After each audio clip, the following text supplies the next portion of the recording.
Selama mengawal proses penolakan terhadap RUU Omnibus Law dan juga mengkoordinasi gerakan massa di beberapa titik di Jakarta, salah satu aktivis buruh, Nining Elitos, mengatakan mendapat beberapa teror dan juga pengawasan dari pihak-pihak yang belum bisa ditentukan siapa yang menyuruhnya. Salah satunya dengan insiden kantor Kasbi yang didatangi oleh sekelompok massa tidak dikenal melakukan pembakaran tepat di depan kantornya. Seperti apa kejadian itu dan bagaimana perjuangan mereka? Ikuti saya.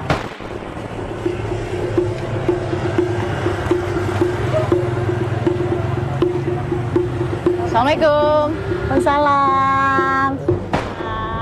Mbak Nining. Ya, gimana? Mbak Nining Elitos, terima kasih Mbak Nining. Terima kasih, sama-sama. Sebagai ketua dari Konfederasi Kongres Aliansi Serikat Buruh Indonesia. Oke, Mbak Nining, ini adalah kantor pusat ya. Kita sempat dengar Mbak Nining bisa ceritakan mungkin apa yang terjadi beberapa waktu lalu. Di tengah-tengah Mbak Nining juga melakukan proses pengawalan dan membantu juga pergerakan massa ya, buruh ya, teman-teman buruh untuk kemudian tetap melakukan aksi unjuk rasanya. Apa sih yang terjadi di depan pintu gerbang kantor pusat Kasbi? Ada sekelompok orang yang kita tidak kenal gitu, masih muda gitu ya. Ada beberapa yang dewasanya tiba-tiba melakukan aksi langsung pembakaran ban, dan ban Gimana itu sih, Mbak, sebenarnya? Sebenarnya kalau pembakaran bannya itu Di terjadi depan sini? pas Itu di depan pukul- pintu gerbang. Pukul berapa? 10.30-an Pagi? Pagi. Jadi Dan ini adalah ban yang salah satu dibakar ban oleh dibakar ini ban massa. yang dibawa mereka atau massa yang tidak dikenal ini atau bagaimana? Iya, ini bawaan dari masa yang kita tidak kenal gitu. Oke, jadi pembakarannya di mana Mbak Nining? Kalau pembakarannya tepatnya sebenarnya di depan pintu gerbang Konfederasi Kasbi ya, di sini dilakukan pembakarannya. Ada permisi dulu nggak kemudian ke kantor Kasbi? Sebenarnya sebelum masa itu datang, karena di kantor sekretariat Kasbi kan memang lagi sepi gitu ya, dia ada salah satu orang melakukan komunikasi telepon kepada sekjennya Kasbi. Waktu itu bertanya kepada apakah Kasbi ada kegiatan aksi. Dia menjawab itu tidak ada. Oh bukan, kami yang akan melakukan aksi di depan kantor Kasbi kayak gitu. Dia kawan sekjen kaget, ditanya dari mana, organisasi apa, dia tidak menjawab. Nanti kita ketemu di sana saja gitu loh. Oke, gitu. sempat nggak saksi mata di kantor Kasbi? Pastinya ya, pengurus dan pembina juga dari Kasbi mendokumentasikan juga kan, pasti kan? Tapi tidak banyak yang bisa diambil. Ya sebenarnya ada. Atau kondisinya bagaimana saat itu psikologisnya? Sebenarnya secara psikologis karena ini kaget dan dia memang tidak punya kesiapan gitu ya. Jadi dia memang yang ada di Sekre, Kawan Darto ini tidak berani keluar langsung karena dia melihat langsung ada pembakaran dan kemudian sudah ada asap kayak gitu. Tidak ada komunikasi, hanya ada orasi saja. Ada orasi dengan asap gitu. Jadi dia ngambil videonya itu dari dalam kayak gitu. Nah itu ada bentuk intimidasi lain nggak? Mungkin kalau dari klaimnya Mbak Nining nih, yang terjadi selama dari mulai Februari tadi. Iya, sebenarnya dalam aksi-aksi kami ini sebenarnya yang mendapatkan intimidasi ini tidak hanya kepada pengurus pusat saja.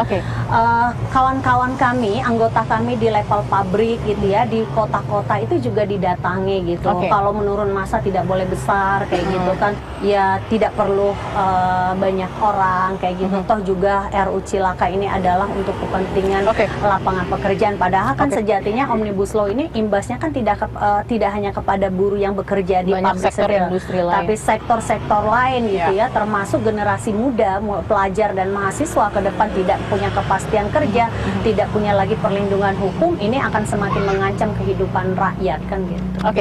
Sebenarnya gini, salah satu juga yang menjadi tantangan ya untuk saat ini kan yang kemudian bersuara, kita lihat buruh dan mahasiswa.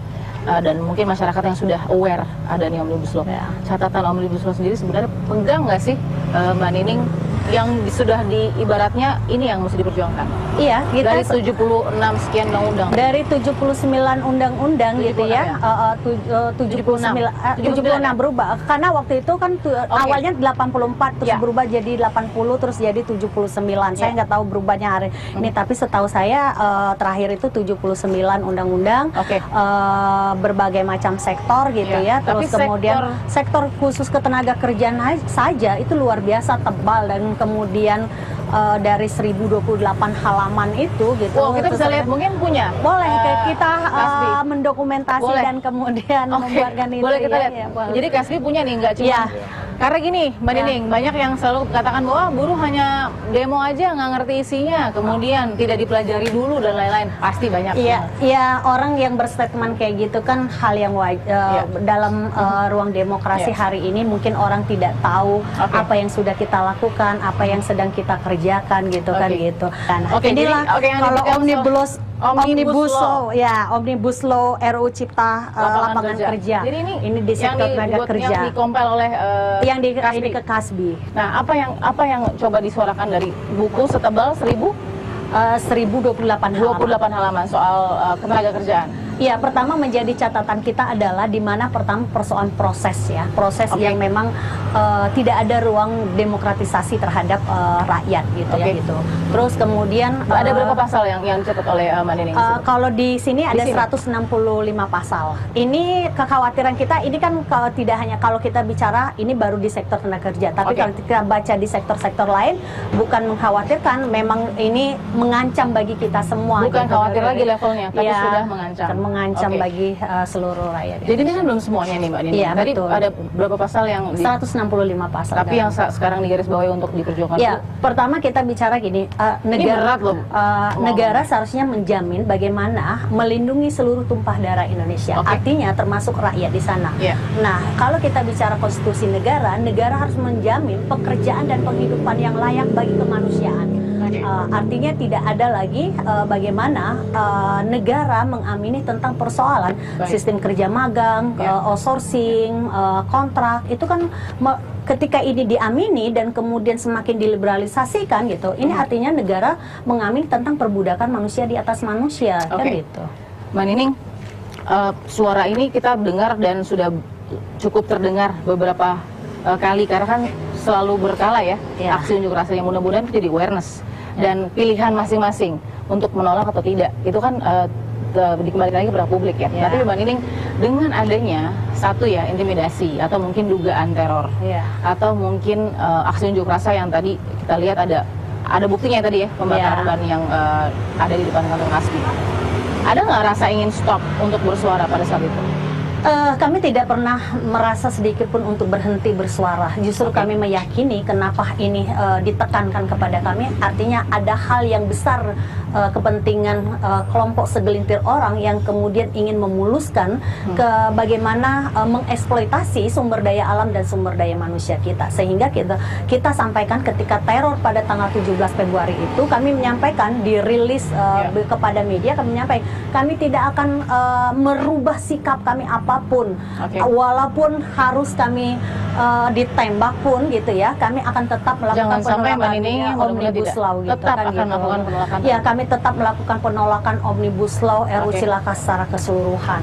Mbak Nining, terima kasih. Mudah-mudahan selalu sehat untuk memberikan aspirasinya dengan teman-teman yang ada di Kasbi ya. Terima kasih. Mudah-mudahan selalu damai aksinya agar semua juga bisa mempelajari sebenarnya apa sih Omnibus Law ini harus dimengerti karena sebentar lagi ya tanggal. Sebenarnya kita selalu damai, yang tidak membuat damai itu siapa sebenarnya?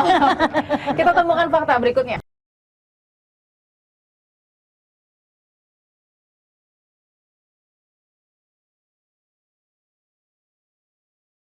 Saya bersama dengan Bang Ali Mohtar Ngabalin, tenaga ahli staf kepresidenan.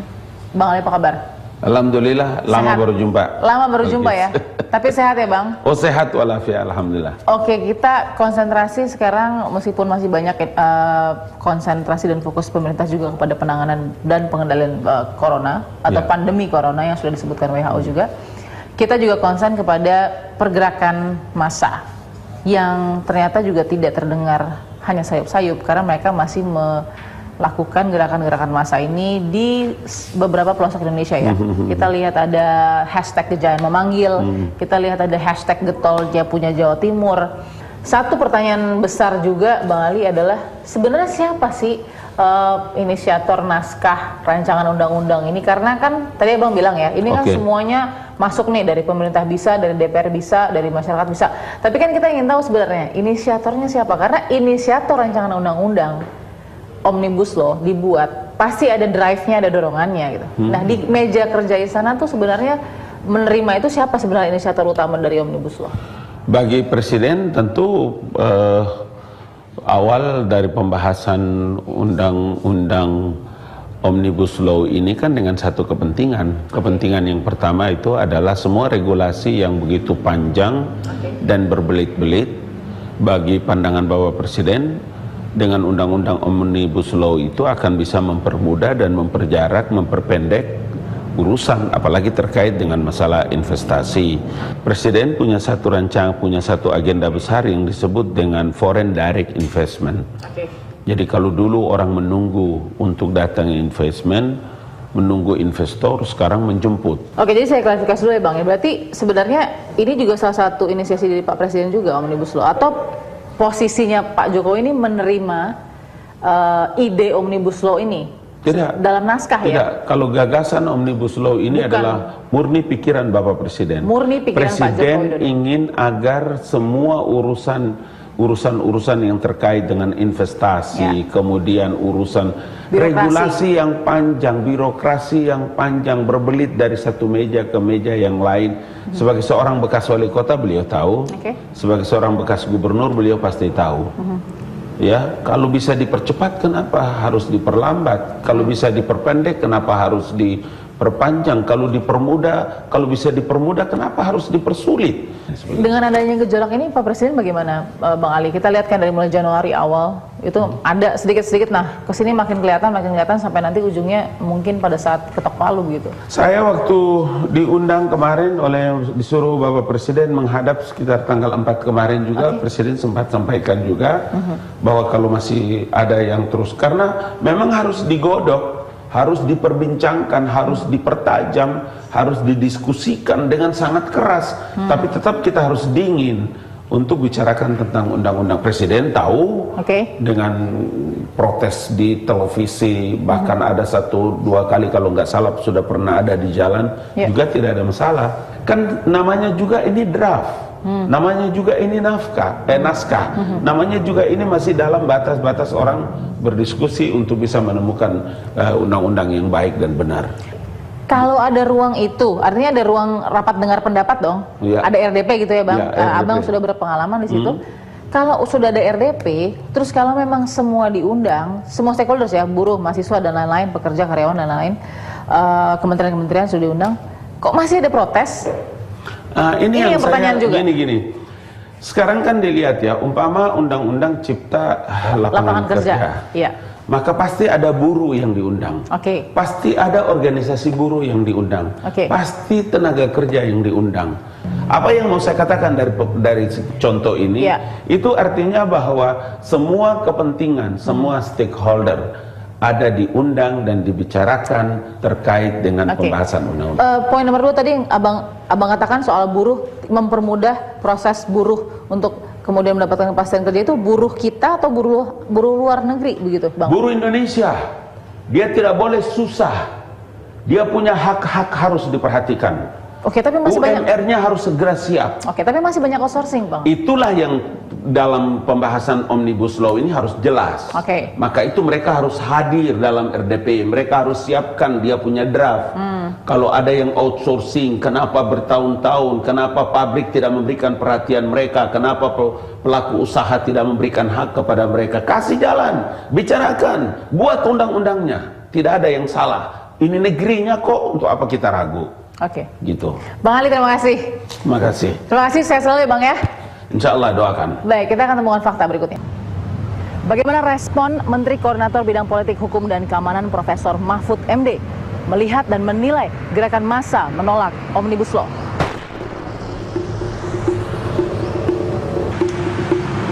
Saya bersama dengan Menko Polhukam, Prof. Mahfud MD. Prof, apa kabar? Baik, Balkis. Saya bisa salaman atau? Ini dah. Baik. Jadi, Prof, terima kasih waktunya. Kita di awal tahun ini cukup berat ya Prof ya, banyak sekali yang harus dihadapi ujian-ujiannya. Terus kemudian ini ada lagi gerakan massa yang pasti juga Prof sudah sedikit banyak amati. Menyuarakan soal Omnibus Law. Saya baca beberapa statement Prof Mahfud yang mengatakan silakan masukan, silakan kritik, tapi kemudian juga harus tetap substansinya konkret.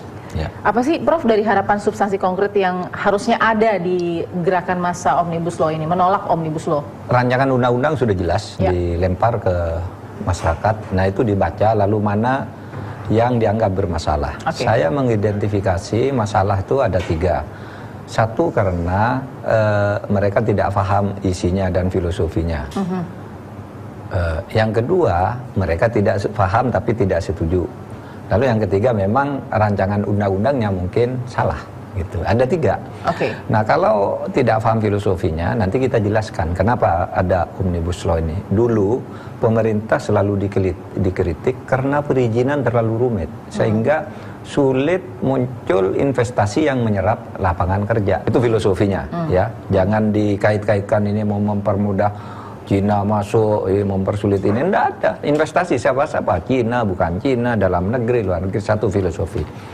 Lalu yang kedua, mereka tidak paham, mereka paham tapi tidak setuju isinya. Nah, kalau tidak setuju isinya, asal filosofinya paham, isinya mari kita diskusikan. Anda tidak setuju, kenapa tidak setuju? Saya punya solusi ini, pemerintah. Anda tidak setuju apa? Yuk kita pertemukan. Kalau Anda benar, pemerintah ambil, kan gitu. Itu namanya proses perundang-undangan di dalam negara demokrasi. Oleh sebab itu tidak ada masalah. Lalu yang ketiga, memang undang-undangnya itu ada yang salah.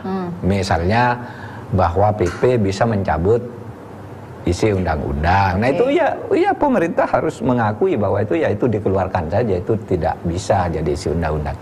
Sebagai pakar hukum tata negara juga, Prof, menurut Prof ya, dari sekian banyak, ada yang benar-benar di luar akal hukum nggak sebenarnya? Apa isi? Ya, isi. Ada Ya, nggak yang ada. benar-benar, aduh ini nggak, sama sekali nggak? Ada. Misalnya? Yaitu pasal 170 itu, bahwa ketentuan pasal 169